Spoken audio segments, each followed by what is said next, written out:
नमस्कार दोस्तों, आपका स्वागत है द सोशल एल्केमिस्ट चैनल पर, जहां हम रोजमर्रा की घटनाओं के पीछे छिपी गहरी मनोवैज्ञानिक और सामाजिक परतों को समझते हैं। आज हम एक ऐसे विषय पर चर्चा करेंगे जो आपको सोचने पर मजबूर कर देगा। यह विषय है बायस्टैंडर इफेक्ट, एक ऐसा मनोवैज्ञानिक घटना जो हमारे समाज की सच्चाई को बेनकाब करता है। बायस्टैंडर इफेक्ट का मतलब है कि जब कई लोग किसी आपात स्थिति को देखते हैं तो वे मदद करने के बजाय निष्क्रिय रहते हैं। ये एक चौंकाने वाली सच्चाई है। अगर आप सोचते हैं कि कोई तो मदद करेगा तो रुकिए, हो सकता है कोई भी मदद न करे। चलिए इस विषय की गहराई में जाते हैं और समझते हैं कि ऐसा क्यों होता है। शुरुआत करते हैं। यह कहानी है न्यूयॉर्क की 1964 की एक घटना की, जब शहर की सड़कों पर एक भयावह घटना घटी जो आज भी लोगों के दिल दिमाग में गूंजती है। यह घटना एक ऐसी है जिसे लोग कभी नहीं भूल सकते। किट्टी जेनोवीज नाम की एक महिला को रात के अंधेरे में चाकू मारकर हत्या कर दी गई। वह अपने घर लौट रही थी जब उस पर हमला हुआ, लेकिन असली झटका तब लगा जब यह पता चला कि लगभग 38 लोग चुपचाप खिड़कियों से सब कुछ देख रहे थे।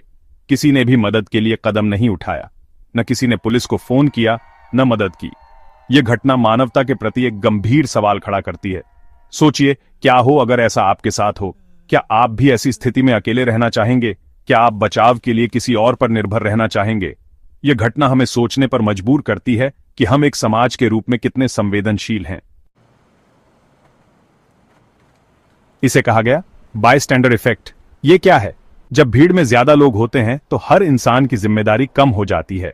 इसे मनोविज्ञान में डिफ्यूजन ऑफ रिस्पॉन्सिबिलिटी कहते हैं। मतलब सब यही सोचते हैं कोई और मदद करेगा, और नतीजा कोई भी मदद नहीं करता। डार्ले और लैटिन नाम के दो मनोवैज्ञानिकों ने इसे साबित करने के लिए एक शानदार प्रयोग किया। उन्होंने एक नकली इमरजेंसी क्रिएट की। एक कमरे में लोग बैठे थे और अचानक धुआं आने लगा।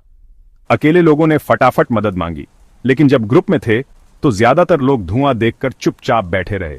यही है बायस्टैंडर इफेक्ट का कमाल। लेकिन दोस्तों, यह सब सिर्फ भीड़ का बहाना नहीं है। भीड़ में होने के बावजूद कई बार हम मदद करने से कतराते हैं। इसमें दो और मजेदार मनोवैज्ञानिक टर्म्स हैं, प्लूरलिस्टिक इग्नोरेंस और इवैल्यूएशन एप्रीहेंशन। ये दोनों टर्म्स हमें समझाते हैं कि भीड़ में होने पर भी हम क्यों निष्क्रिय रहते हैं। प्लूरलिस्टिक इग्नोरेंस का मतलब है, अगर आप देखते हैं कि बाकी लोग शांत हैं तो आप भी मान लेते हैं कि शायद मदद की जरूरत नहीं।